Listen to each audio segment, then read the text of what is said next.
As of early 2026, the United States and Israel are actively engaged in Operation Epic Fury, a massive, coordinated military campaign against Iran. But despite the intensity of the fighting, the structural foundation of the alliance is fracturing. At the exact moment their military coordination has peaked, the underlying contract is beginning to crack. Israeli Prime Minister Benjamin Netanyahu recently shocked the international community by floating a proposal to end the $3.8 billion in annual military aid his country receives from Washington. Simultaneously, a bipartisan coalition in the U.S. Congress has started demanding a total reassessment of the relationship, questioning the strategic value of continued unconditional support. Both capitals are actively trying to tear up the most ironclad military contract on Earth. These subsidies originally functioned as a stabilizing tool, intended to prevent the exact type of regional war currently unfolding. For the first 2 decades of Israel's existence, the United States maintained a strict embargo on heavy weapons to the region. That policy changed in 1965, when the Johnson administration authorized the sale of M48 Patton tanks. Washington had a specific strategic motive: countering Soviet influence in the Arab world while gaining enough leverage over Israel to restrain its secret nuclear weapons program. Then came the 1973 Yom Kippur War.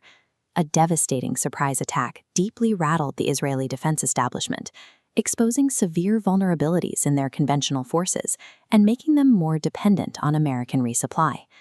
In response, Secretary of State Henry Kissinger established a doctrine known as hardware for software. This logic model shows the exchange.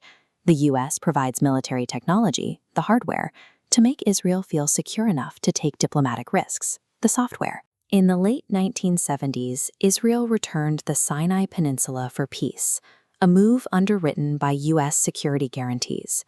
Washington used these weapons transfers as a strategic currency to buy American diplomatic leverage and enforce regional stability. Over the following decades, the Kissinger Doctrine evolved into a permanent legal mandate known as the Qualitative Military Edge, or QME. QME is now written into U.S. law. It legally obligates Washington to guarantee that Israel's military maintains absolute technological superiority over any combination of regional adversaries. Domestic politics and lobbying in Washington eventually insulated these weapons transfers from any diplomatic conditions. This created a system where military aid became a guarantee rather than a point of leverage. This data visualization tracks the breakdown of the original exchange. The scale completely tips. Financial and military aid rises steadily, while diplomatic concessions and territorial returns flatline entirely. Effectively shielded from U.S. pressure, Israel pivoted toward a force-centric security strategy. They expanded territory and escalated conflicts across the region, confident that the flow of American arms was no longer tied to their policy choices. This dynamic transformed the United States from a superpower dictating the terms of peace into a silent funder stripped of its own veto power. The protracted grind of Operation Epic Fury in 2026 finally demonstrated that the old dependency model had reached a breaking point. Israeli leaders realized that total reliance on American weapons output left them dangerously vulnerable to political delays and sudden supply chain shortages within the U.S. defense industry.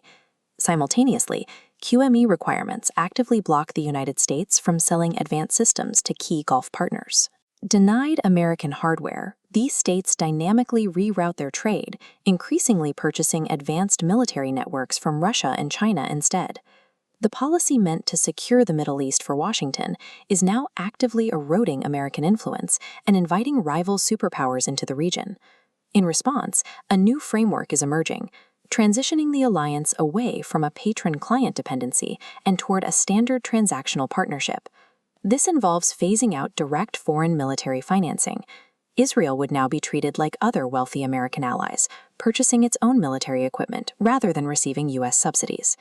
The United States would maintain tight co-production on strictly defensive systems, like Iron Dome, prioritizing technologies focused on protecting civilian lives. However, offensive weapons would face much stricter conditions. Legislation like the Ceasefire Compliance Act aims to ensure that any future transfers align strictly with U.S. interests and international law. While the unbreakable bond remains to guarantee Israeli survival, The transition towards a new transactional partnership marks a permanent departure from the decades of subsidized regional hegemony.